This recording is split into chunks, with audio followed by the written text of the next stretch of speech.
సుప్రీంకోర్టులో ఇవాళ ఓటర్ల జాబితా సవరణ ప్రక్రియపైన కీలక విచారణ జరగనుంది. వెస్ట్ బెంగాల్లో ఎస్ఐఆర్ ప్రాసెస్ ను వ్యతిరేకిస్తూ సుప్రీంకోర్టులో పిటిషన్ వేశారు సీఎం మమతా బెనర్జీ. దీనిపై జస్టిస్ సీజేఐ బెంచ్ ముందు ఇవాళ విచారణ జరగనుంది.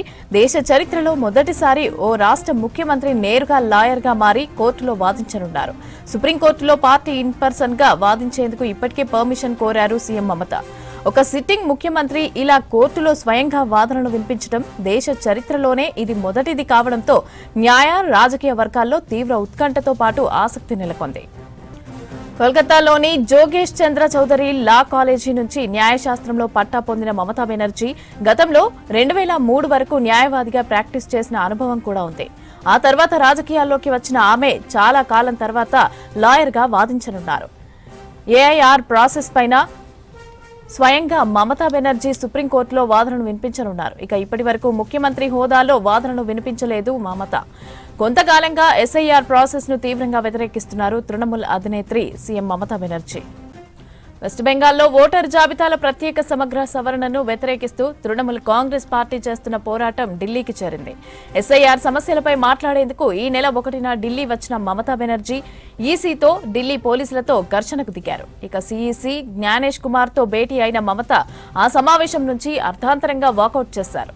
ఆ తర్వాత మీడియా ప్రతినిధులతో మాట్లాడారు. జ్ఞానేష్ కుమార్ పై తీవ్ర స్థాయిలో మండిపడ్డారు. ఇక తమతో అహంకారపూరితంగా వ్యవహరించారని, తమ ప్రతినిధులను అవమానించారని ఆరోపించారు.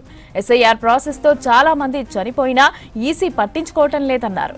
బీజేపీ దళారీగా ఎన్నికల సంఘం పనిచేస్తోందని ఆరోపించారు. సుప్రీంకోర్టులో ఇవాళ ఓటర్ల జాబితా సవరణ ప్రక్రియపైన కీలక విచారణ జరగనుంది. వెస్ట్ బెంగాల్లో ఎస్ఐఆర్ ప్రాసెస్ ను వ్యతిరేకిస్తూ సుప్రీంకోర్టులో పిటిషన్ వేశారు సీఎం మమతా బెనర్జీ. దీనిపై జస్టిస్ సీజేఐ బెంచ్ ముందు ఇవాళ విచారణ జరగనుంది. దేశ చరిత్రలో మొదటిసారి ఓ రాష్ట్ర ముఖ్యమంత్రి నేరుగా లాయర్గా మారి కోర్టులో వాదించనున్నారు.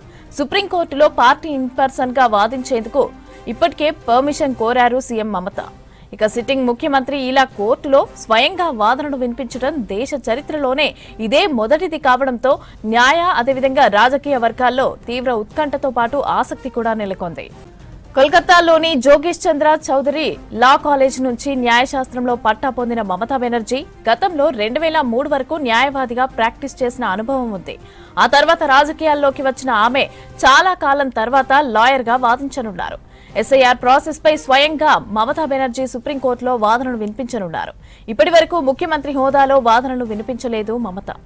కొంతకాలంగా ఎస్ఐఆర్ ప్రాసెస్ ను తీవ్రంగా వ్యతిరేకిస్తున్నారు తృణమూల్ అధినేత్రి సీఎం మమతా బెనర్జీ. వెస్ట్ బెంగాల్లో ఓటరు జాబితాల ప్రత్యేక సమగ్ర సవరణను వ్యతిరేకిస్తూ తృణమూల్ కాంగ్రెస్ పార్టీ చేస్తున్న పోరాటం ఢిల్లీకి చేరింది. ఎస్ఐఆర్ సమస్యలపై మాట్లాడేందుకు ఈ నెల 1న ఢిల్లీ వచ్చిన మమతా బెనర్జీ ఈసీతో ఢిల్లీ పోలీసులతో ఘర్షణకు దిగారు. సీఈసీ జ్ఞానేష్ కుమార్ తో భేటీ అయిన మమత ఆ సమావేశం నుంచి అర్ధాంతరంగా వాకౌట్ చేశారు. ఆ తర్వాత మీడియా ప్రతినిధులతో మాట్లాడారు. జ్ఞానేష్ కుమార్ పై తీవ్ర స్థాయిలో మండిపడ్డారు. తమతో అహంకారపూరితంగా వ్యవహరించారని, తమ ప్రతినిధులను అవమానించారని ఆరోపించారు. ఎస్ఐఆర్ ప్రాసెస్ తో చాలా మంది చనిపోయినా ఈసీ పట్టించుకోవటం లేదన్నారు. బీజేపీ దళారీగా ఎన్నికల సంఘం పనిచేస్తోందని ఆరోపించారు.